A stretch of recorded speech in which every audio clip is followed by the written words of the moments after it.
Nama saya Andre Langoy.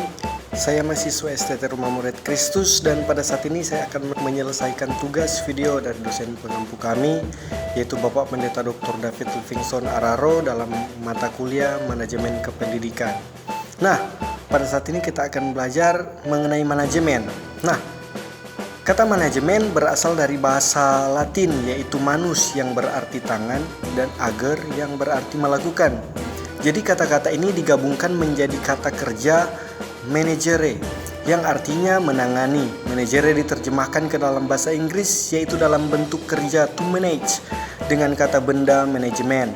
Nah, objek atau sumber daya yang menjadi kajian dalam manajemen pendidikan ada 7. Kita akan belajar secara bersama-sama. Yang pertama yaitu man.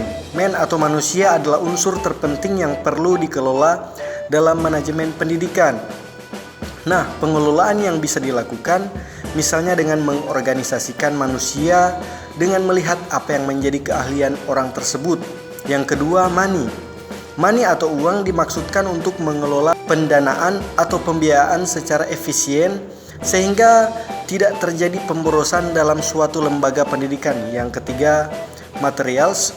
Nah, materials atau bahan materi merupakan aspek yang tidak kalah penting dalam manajemen pendidikan.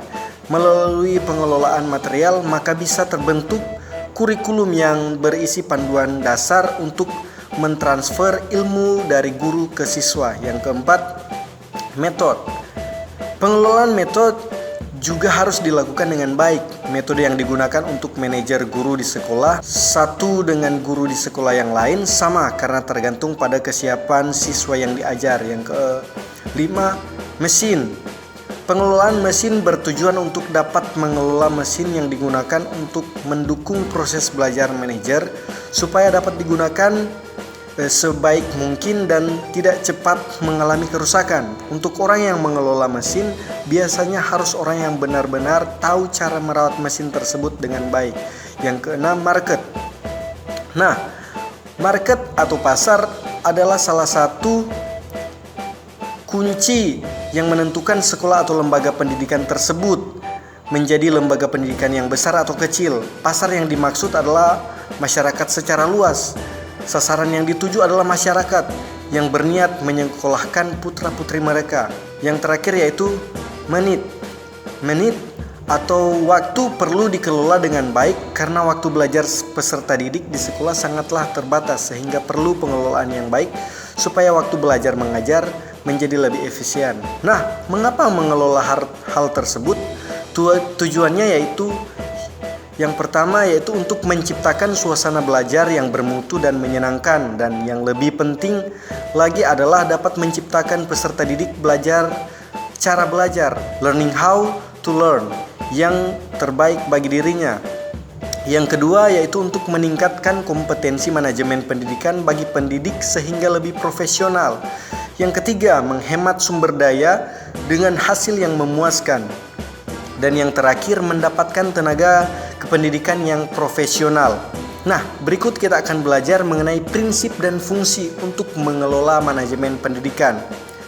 Perencanaan atau planning adalah memikirkan apa yang akan dikerjakan dengan sumber daya yang dimiliki.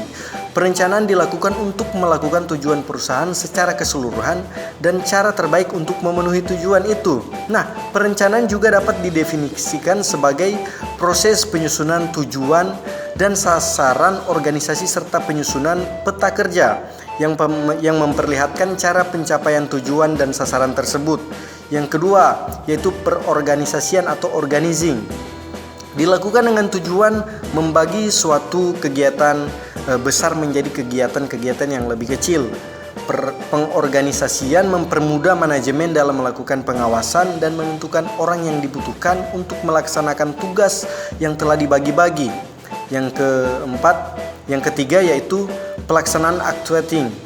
Adalah suatu tindakan untuk mengusahakan agar semua anggota kelompok berusaha untuk mencapai sasaran sesuai dengan perencanaan manajerial dan usaha. Yang berikutnya yaitu pengendalian atau controlling.